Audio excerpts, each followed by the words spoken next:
मैं जब बरगढ़ से वापस बिना डायलिसिस किए जब घर आया तो घर आकर जब देखा तो प्रेम भाई जी और उनकी पूरी टीम मेरे घर में उपस्थित थे। उन्होंने प्रार्थना कर रहे थे। मैं देखकर आश्चर्यचकित हो गया कि कैसे इन लोग पहुंच गए हैं बोल के।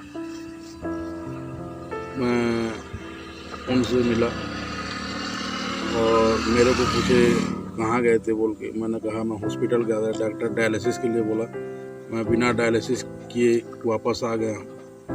वो बोले आपका रिपोर्ट दिखाइए। मैंने उन्हें अपना रिपोर्ट दिखाया। रिपोर्ट दिखाने के बाद उन्होंने कहा ये सब कुछ नहीं होगा, सब ठीक हो जाएगा, प्रभु में विश्वास रखो, प्रेयर करते रहो, डायलिसिस करना की ज़रूरत नहीं है, कहीं जाने की ज़रूरत नहीं है, बस प्रार्थना में लगे रहो। और मेरे लिए मेरे घर में प्रार्थना किए। प्रार्थना करने के बाद उन्होंने पूरे टीम के साथ सरायपाली निकल गए। सरायपाली निकलने के पहले मेरे को बोले आप एक बार जयपुर सारोन प्रेयर टावर एक बार विजिट करो बोल के। मैंने कहा हाँ जरूर आएंगे। 2 दिन के बाद मैं जयपुर निकल गया।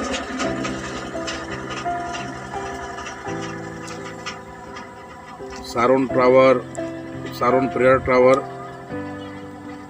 प्रेम भाई के निवास स्थल में गया और वहाँ उन्होंने मेरे लिए प्रार्थना किए।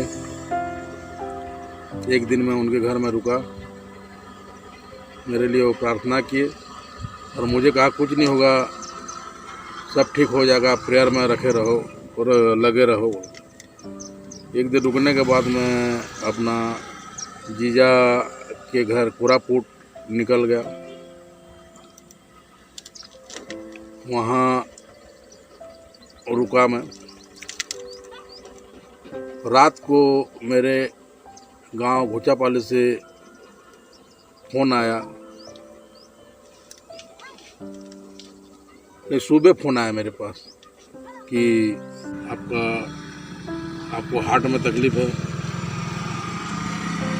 मैंने डॉक्टरों को कहा नहीं, मेरे को अभी ठीक लग रहा है, कुछ और लगने के बाद मैं आऊँगा, एडमिट हो जाऊँगा और मेरे को जो करना है करना होगा। डॉक्टरों ने मुझे गुस्सा हो गया, मैं भी गुस्सा हो गया डॉक्टरों के ऊपर। और कितना बिलिंग है आप बिलिंग रखो और मेरे को छुट्टी दो कहकर मैं अपना बिल पटा के मैं अपना घर वापस आ गया। और बिल्कुल ठीक था मैं। उसके बाद अचानक मेरे पैर में सूजन आना चालू हो गया, पैरों में दर्द होना चालू हो गया। मैंने गांव से लगभग 60 किलोमीटर की दूरी पे बरगढ़ है उड़ीसा, वहाँ जाके डॉक्टर को दिखाया। डॉक्टर द्वारा मेरा ब्लड टेस्ट किया गया। ब्लड टेस्ट करने के बाद रिपोर्ट देखने के बाद रिपोर्ट में बताया गया कि मेरा शुगर बढ़ा हुआ है, क्रेटिनिन बढ़ा हुआ है, यूरिक एसिड बढ़ा हुआ है। मुझे 3 महीना का दवाई दिया गया और 3 महीना के बाद फिर आने को कहा गया। मैं दवाई लेके घर वापस आ गया। 3 महीना दवाई खाया, 1% भी कुछ फर्क नहीं पड़ा, कुछ आराम नहीं मिला मेरे को। पुनः फिर गया मैं डॉक्टर के पास बरगढ़, उसी डॉक्टर के पास। उसने फिर ब्लड टेस्ट करवाया। ब्लड टेस्ट करवाने के बाद रिपोर्ट देखने के बाद उन्होंने पुनः मुझे जो पहले का जो रिपोर्ट था ब्लड टेस्ट का, उससे और ज़्यादा बढ़ा हुआ था यूरिक एसिड, शुगर और क्रेटिनिन। और ब्लड भी मेरा धीरे धीरे कम होते जा रहा था। उन्होंने फिर दवाई लिखा 2 महीने का, 2 महीने के बाद आने को कहा। 2 महीना का फिर मैं मेडिसिन लाया, दवाई खाया।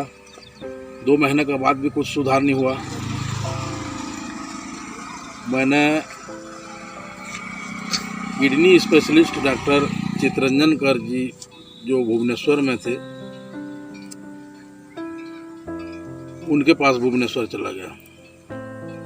भुवनेश्वर जाने के बाद चितरंजन कर जी को दिखवाया। उन्होंने 3 महीने का दवाई दिए और 3 महीने के बाद फिर चेकअप के लिए आना कहकर बोले। 3 महीना का मैं दवाई लाया, 3 महीना कंटिन्यू दवाई खाया। 3 महीने के बाद भी मेरे स्वास्थ्य में कोई सुधार नहीं आया और बढ़ते जा रहा था।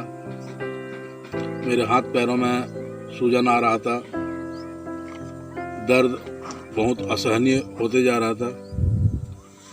मैं पुनः भुवनेश्वर गया 2 महीने के बाद। डॉक्टर को फिर दिखवाया, फिर ब्लड टेस्ट के लिए मुझे भेजे। मेरा फिर ब्लड टेस्ट करवाया गया। रिपोर्ट देखने के बाद भुवनेश्वर में मुझे डायलिसिस कराने को कहा गया कि आपका क्रिएटिनिन बढ़ गया है, आप डायलिसिस कराइए। मैंने कहा मैं अभी अकेले आया हूँ, मैं अभी डायलिसिस नहीं करा सकता, मैं बाद में आके डायलिसिस कराऊंगा बोल के जो मेडिसिन लिखे थे, मेडिसिन को भी नहीं लाया मैं और वापस अपने घर आ गया। मैं डायलिसिस कराने के लिए इसलिए मना कर रहा था कि कोरापुट के मेरे जीजा जी जो अभी इस दुनिया में नहीं है, स्वर्गीय प्रवीण पाल जी, उनको किडनी की बीमारी थी। वो कटक में अपना ट्रीटमेंट करवाए। कटक के बाद फिर यहाँ सरायपाली आए। सरायपाली आने के बाद इन्होंने मेरे घर में रहे। मैं इनको बरगढ़ ले जाता था, साथ में जाता था, साथ में रुकता था। उनको बरगढ़ विकास हॉस्पिटल ले जाता था डायलिसिस करवाने के लिए। उनका जब हम लोग ले जाते थे डायलिसिस के लिए, उनको डायलिसिस कराने के बाद 5 दिन 6 दिन एडमिट करना पड़ता था। लगभग 11-12 बार मैं डायलिसिस के लिए लेके गया हूँ। लास्ट में जब उनका तबीयत अत्यधिक बिगड़ गया, मैं साथ में था, उनको मैं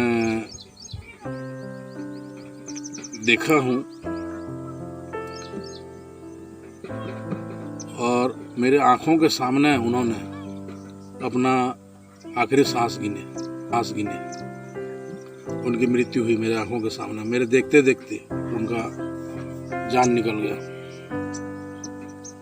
ये सब चीज़ को देखते हुए मैं राजी नहीं हुआ डायलिसिस कराने के लिए। मैं भुवनेश्वर से वापस आ गया अपने गांव और गांव आके कुछ दिनों बाद तबीयत और बिगड़ते गया तो फिर बरगढ़ गया। मैं डॉक्टर को दिखवाया, डॉक्टर ब्लड टेस्ट करवाए। ब्लड टेस्ट करने के बाद रिपोर्ट देखने के बाद रिपोर्ट को फेंक दिए। तुम पहले जाओ डायलिसिस करा के आओ, उसके बाद में ट्रीटमेंट करेंगे बोल के।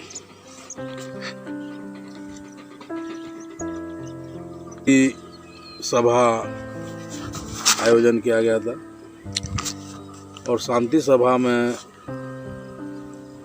मैं बैठा हुआ था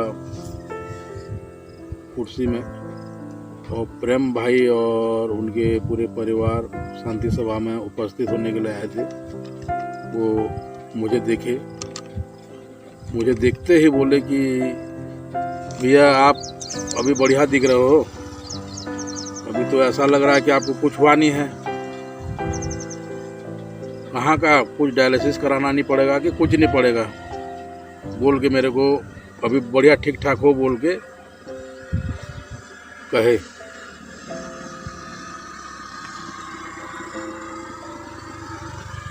उस समय मैं जब ब्लड टेस्ट करवाया था तो मेरा शुगर 407 था, ब्लड मेरा 9.5 हो गया था, हीमोग्लोबिन कम हो गया था, मेरा यूरिक एसिड 10.6 था,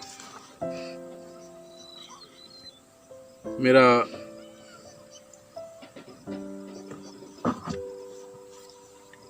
क्रेटिनिन 8.6 था, पूरा बढ़ा हुआ था।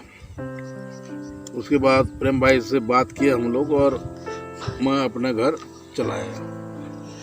अगले दिन मेरे तबीयत थोड़ा ठीक नहीं लगने के कारण से रायपुर एम्स हॉस्पिटल गया 3 तारीख को। वहाँ डॉक्टरों ने मुझे देखा और ब्लड टेस्ट करवाने हेतु कहा। मेरा पुराना रिपोर्ट देख के जो ब्लड टेस्ट की रिपोर्ट आने के बाद मेरा पुराना रिपोर्ट देखिए और जिस रिपोर्ट टेस्ट करवाया मैं वो पूरा नॉर्मल आया। उन्होंने डॉक्टरों ने आश्चर्यचकित हो गए कि ऐसा हो ही नहीं सकता। मेरा हीमोग्लोबिन बढ़ गया था 15 ग्राम और यूरिक एसिड नॉर्मल हो गया था, क्रेटिनिन नॉर्मल हो गया था, शुगर नॉर्मल हो गया था। ऐसा हो ही नहीं सकता, ये रिपोर्ट हम लोग मान ही नहीं सकते। आप दूसरा टेस्ट